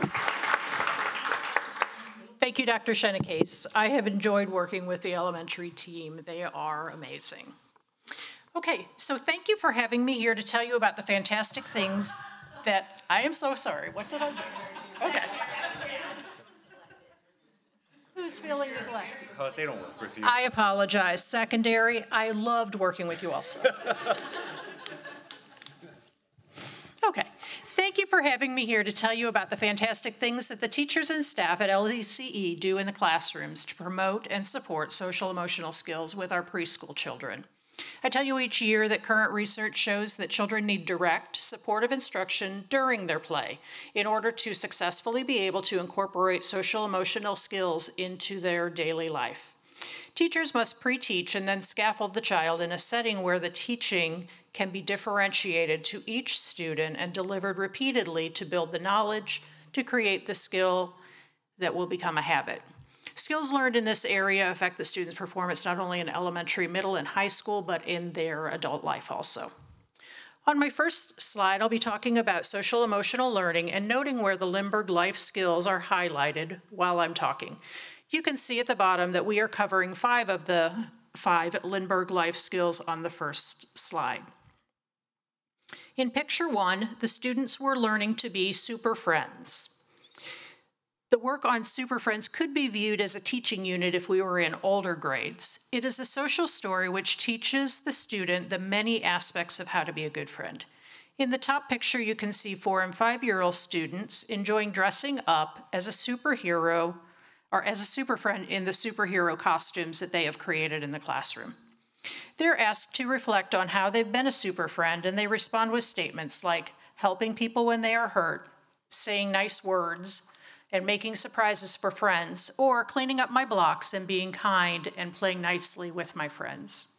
In the smaller picture below, the students are 2- and 3-year-old, and they're being strategically paired up to work with one other student to experience and practice their next developmental stage, which is playing interactively with others rather than alongside others.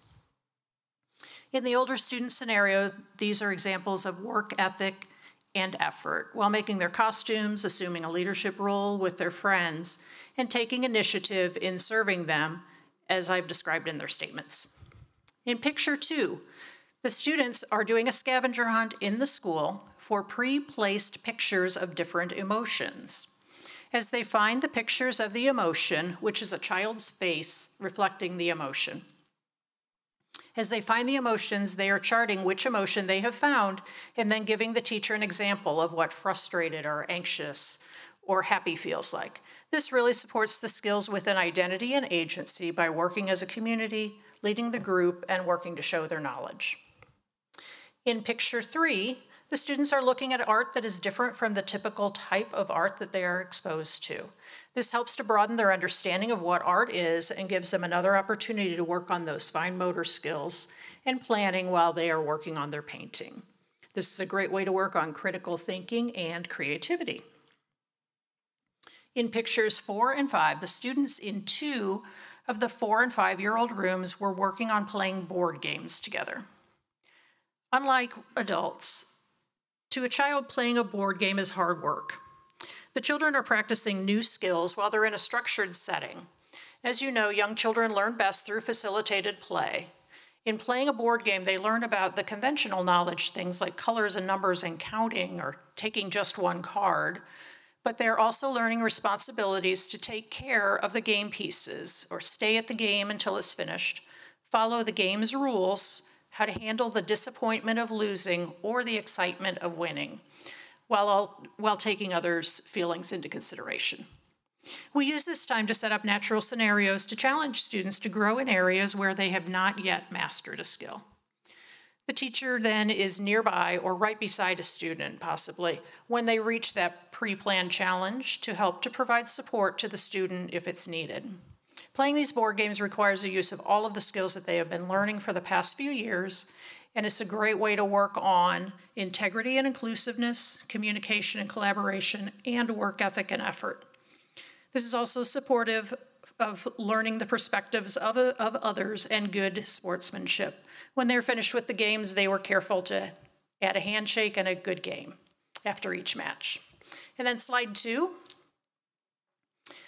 On slide number 2, I'm highlighting the 4 C's. Those 4 C's are noted on the slide above.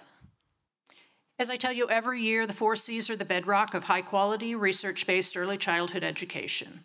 And on this slide, you can see that 4 of the 5 areas of Lindbergh Life Skills are highlighted at the bottom. I'm going to show you a project that one of our 4 or 5-year-old classrooms worked on recently. Their process went like this. Each student was asked to select an animal that they wanted to learn more about and wanted to tell others about. Learning about their own interests and setting goals in this way supports identity and agency. In picture 5, you can see one example of the numerous people who came down to be read to. This included other classrooms, the office, coordinator staff, and of course me. Thank you so much for your continued support of our youngest learners at ECE. Your support makes a huge difference to the Lindbergh community and to the communities that these students will be a part of in the future. And thank you also for your support of me over the years. I have loved working with Lindbergh and all of you. Thank you.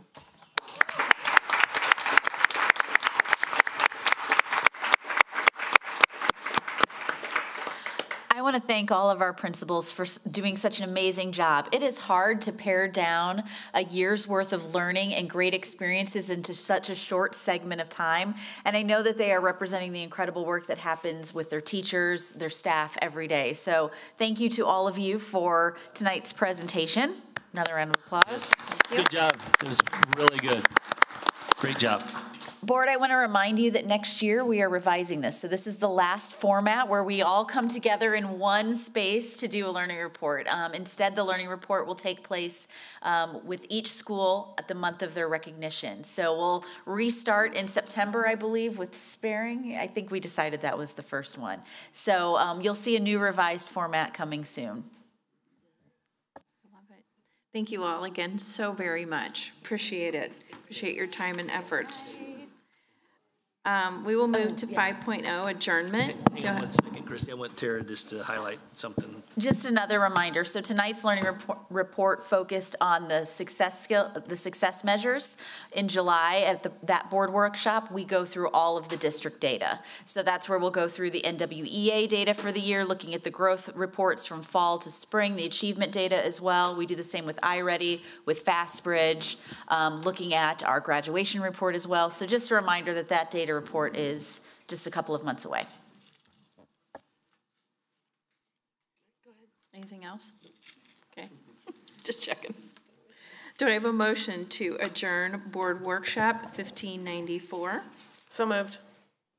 And a second? Second. All in favor? Aye. Aye. All those opposed? Thank you all. Board 94 is adjourned.